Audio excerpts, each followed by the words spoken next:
Everybody, hope you're all doing well. So today we're going to cover a topic about, is it worth being a PT in the UK today or even worldwide?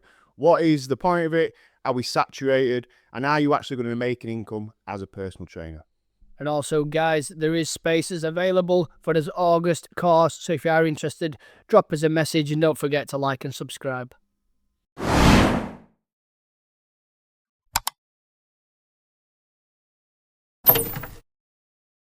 Hello everybody, episode 7. I'm Callum. I'm Ryan. And welcome to the PT Launch Lab.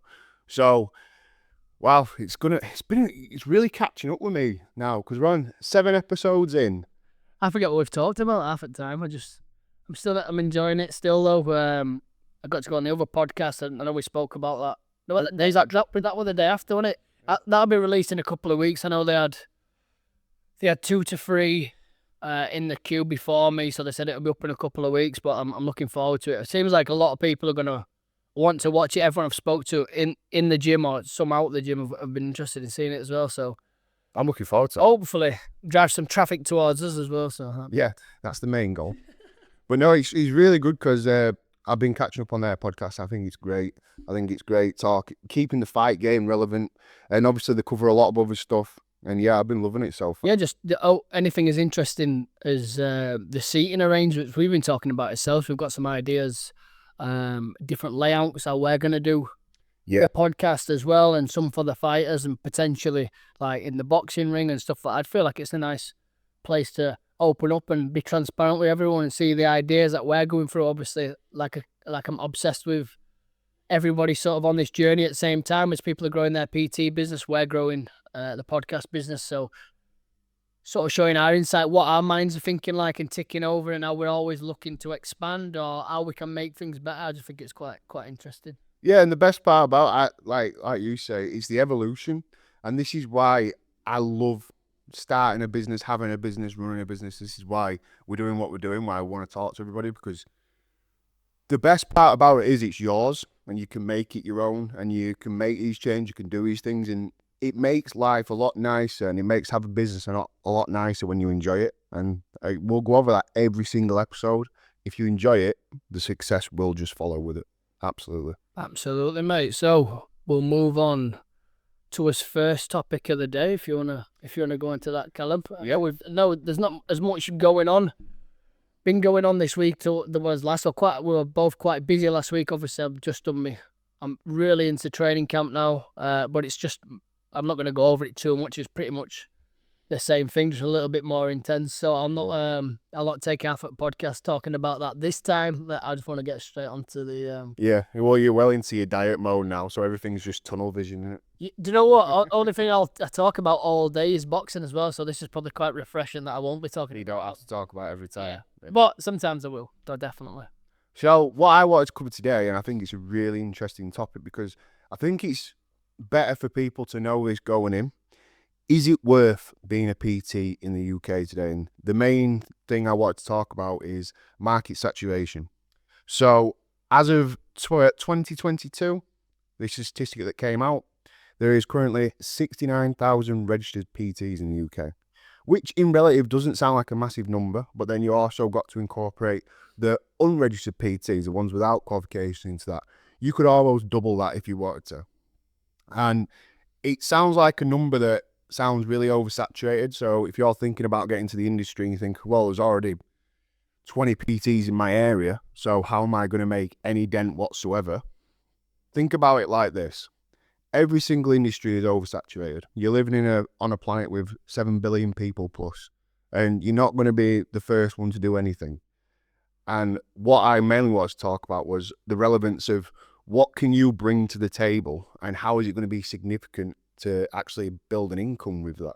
Because I think for any industry, especially ours, I mean, today, just because of social media alone, the fitness side of the industry is so overblown anyway. Like, if you like fitness, your algorithm will base everything around fitness anyway.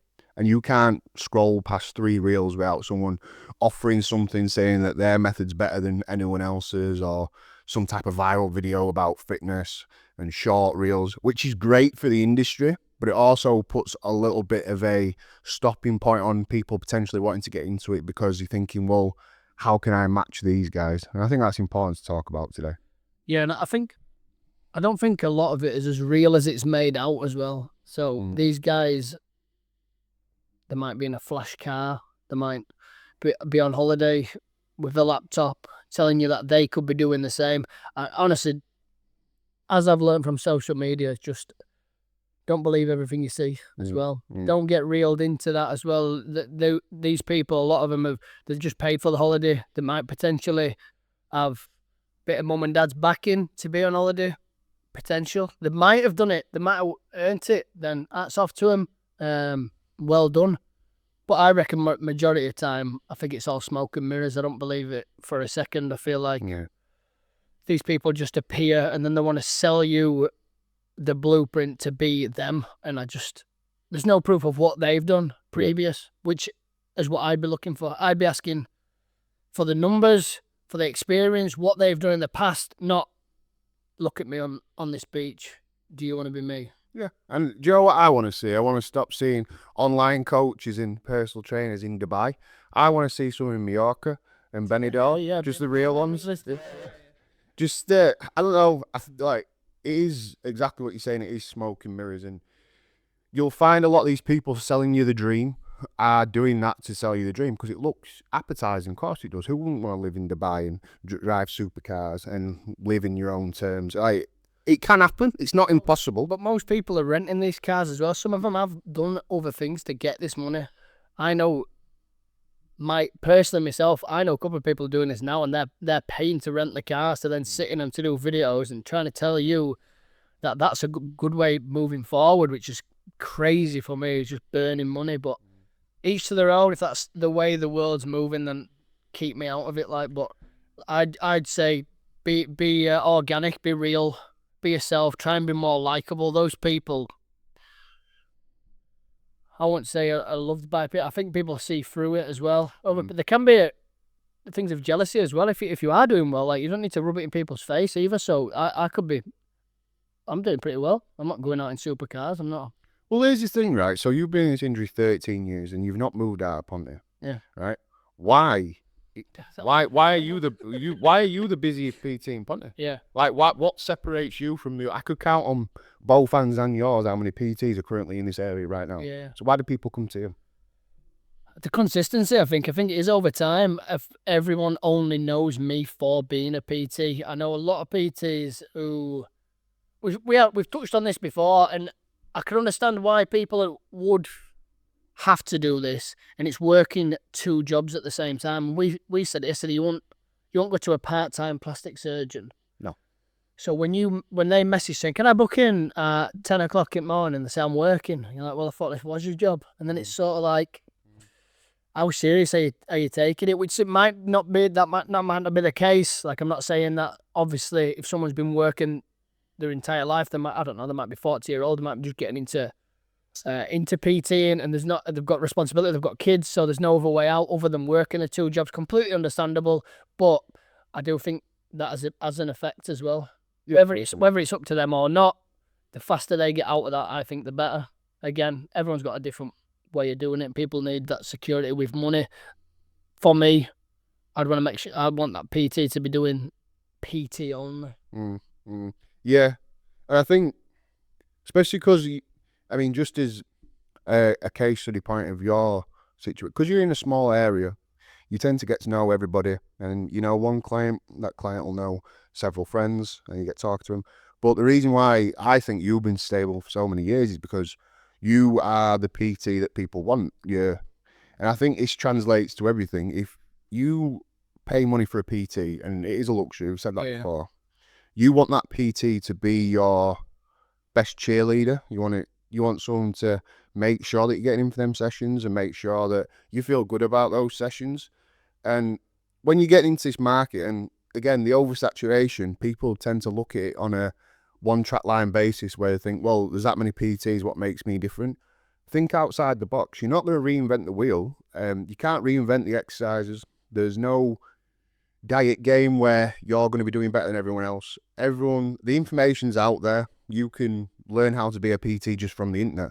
How to be successful as a PT comes from who you are, and you are your brand. We say this every single time. And you've made your brand about you because you've been an athlete, you're a boxer, people come to you for that, but it also translates into other things. It's about confidence, it's about being friendly with people, being a people person. Yeah, I think we've all got his little niche or his specialty or something that sticks out for us. Like, I'd probably just say my personality as well. Just I like having a good time. I like to be serious, but I like to enjoy the ride. So whether we're training or pushing that session, I'm always laughing and joking, serious when it needs to be. I've always just based it on that and being true about it. I do genuinely want to know what people have been up to in and out the gym and want to help them moving forward. Sometimes you can end up being a counsellor and people end up like your best friend, you know what I mean? And it's not, I don't see it as like a work-client relationship. Everyone I try to just be friends. Like, they're just good pals, girls, boys, all of it. Just, I get on with them all so much. And I'm at a point now, I won't train anyone I didn't get on with. So everyone who I do train, I'm genuinely looking forward to see. And I've got a new face every hour, all day. And I get to listen to another bunch of stories from weekend or whatever. And it's just, that's just what I love to do. I've mentioned it before. I've tried coming out. I've tried working in offices. And I just can't do it. For me, the floor PT is absolute gold for me. And that's just for my personality. I'm a social butterfly. I like to be constantly chatting, interacting with people and just having a laugh, to be honest. Like, I think that's why I'm so consistent, because I enjoy it. I love what I do, and I always have. And it's something I've never not been a PT, but I've always circled back to the floor PT. I've tried to get out sometimes, just with the hours being just so demanding, so unsociable, and trying to work that around the family. But I just always end up circling back to it because I need to be around it. I need to be in the gym as well. I feel like that's where you get your best work. It's like a cheesy live, laugh, love quote, isn't it? Yeah. Where if you love what you do, you'll never work a day in your life. Oh yeah, it's on me wall. It's live, laugh, love. Yeah, and it does make sense, and things. Don't get me wrong, you're not gonna love it every day. I wish I could say every single day of PT has been an absolute joy.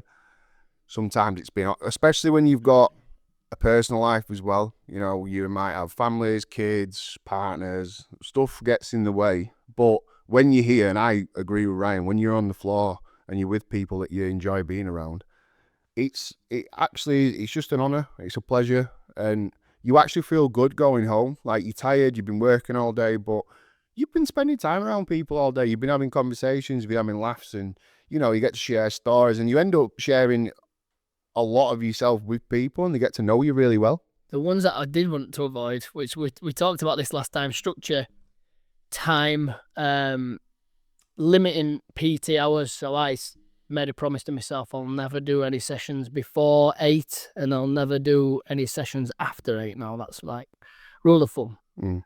I still seem to break it like once a week or like twice a week sometimes. Like this week, I'm about to train one of your clients, Anna, because who's great guy, loves his weights.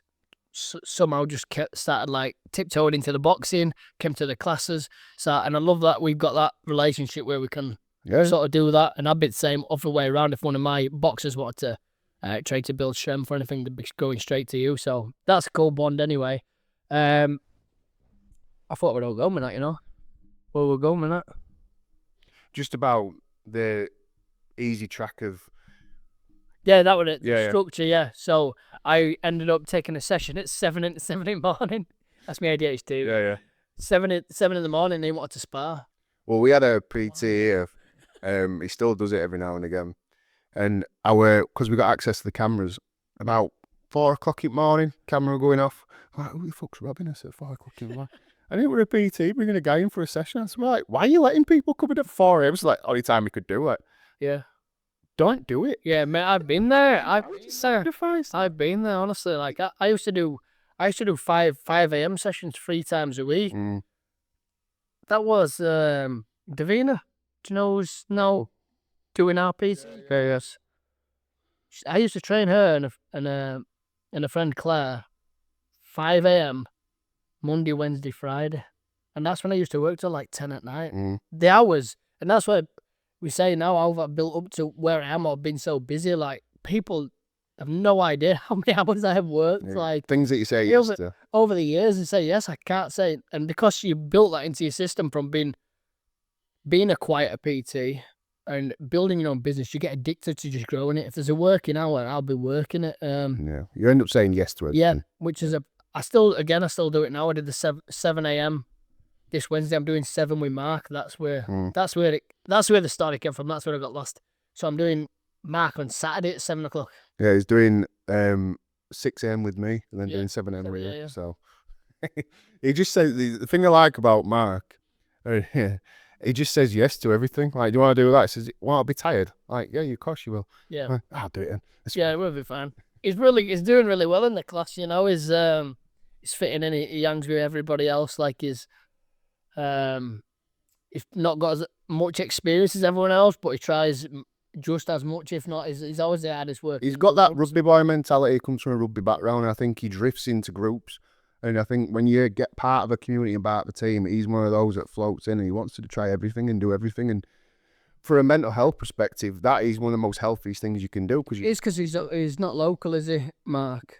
He used to live down south and he moved up here, but he works away all the time. Yeah. But he still comes home, gets changed, comes to the gym, does the work. And he's actually a self-motivating one right now. And this is the cool part about being a personal trainer. Once you get over that hurdle with certain clients, where you have to be the cheerleader saying you can do this, you end up just doing it themselves. Like I'll be in training another client and then Mark will walk in to do his own session. Like, oh, have I misbooked you? No, you're just going to do a bit of this. Like, fantastic. That's what you want. Yeah, absolutely. Because the thing is, you could train clients for years and there are some that do stay with you for years, but I always say it like this. If you were a driving instructor and you had someone you were teaching to drive, you're not going to be sat next to them the rest of the driving life. You want to get them confident, get them on the road, and then see them off, waiting by. And there are going to be some clients that you do that with. You might win for 6 months, you might be with them for a year, 2 years. There's going to be a point where they go, I can do this on my own. And that is the joy of it. And I know it's from a business perspective, like, oh, that client's not paying me anymore. Oh, this is terrible. But that's the point. You're supposed to be giving these people the tools and knowledge and the experience to go, I can do this on my own.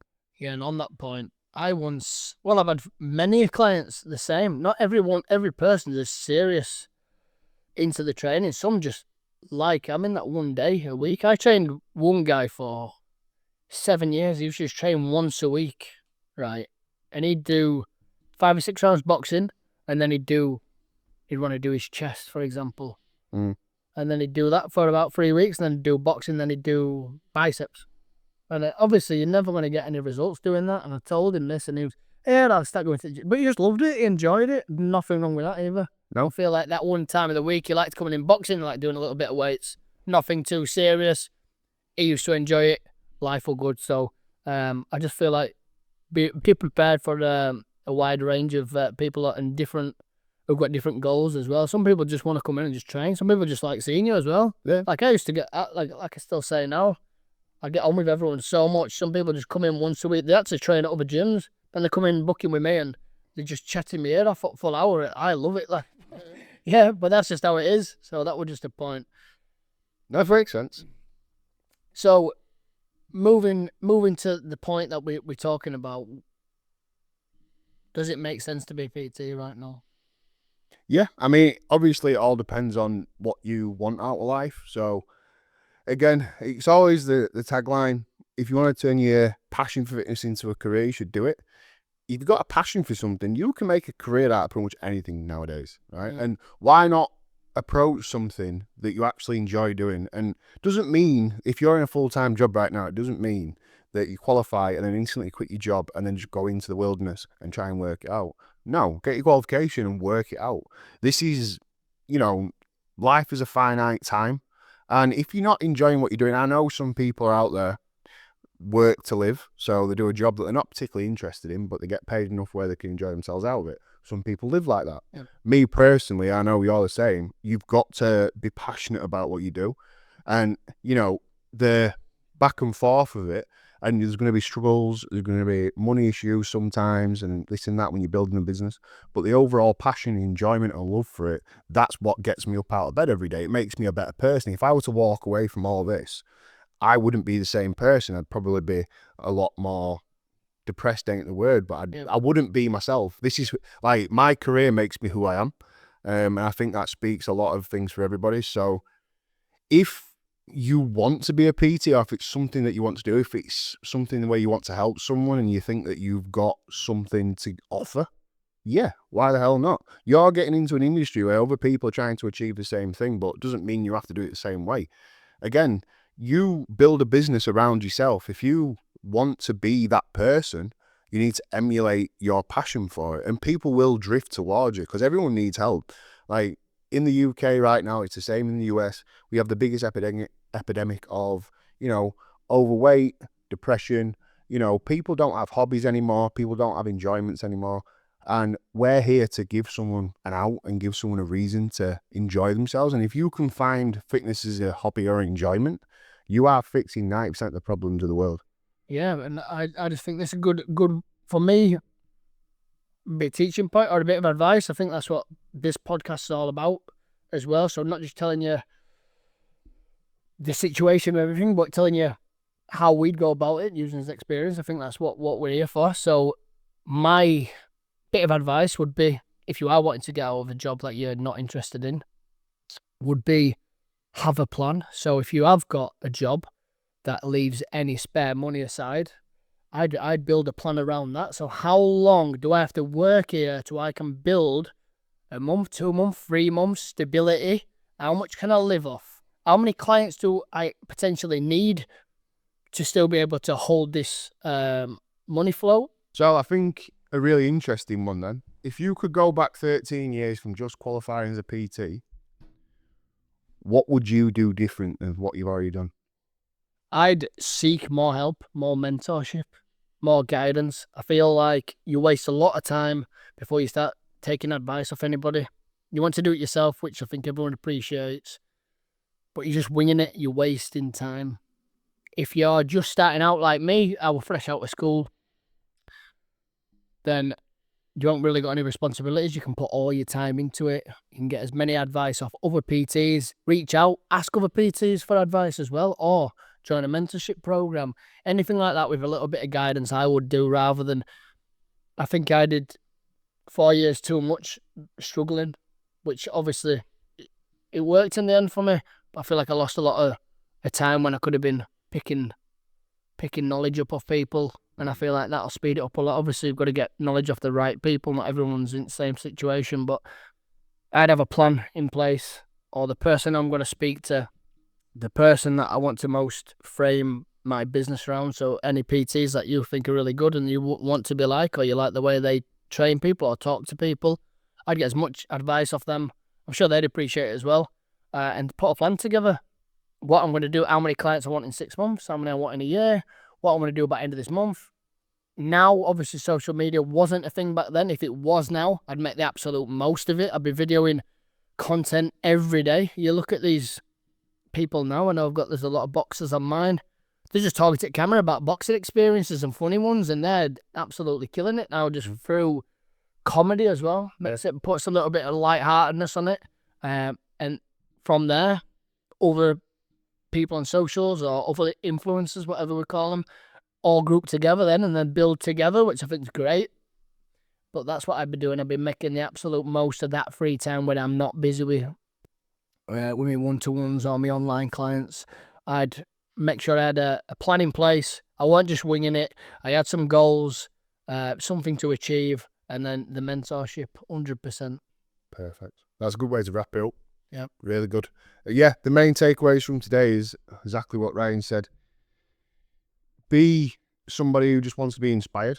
Look for mentorship. Look for people to talk to, get into a community. This is what the PT Launch Lab's all about. If you're serious about wanting to be a personal trainer and getting into the industry, we are here to help you. We're not here just to sell you stuff. We are here to bring you through the motions, get you on the ball, and actually start enjoying what you're doing.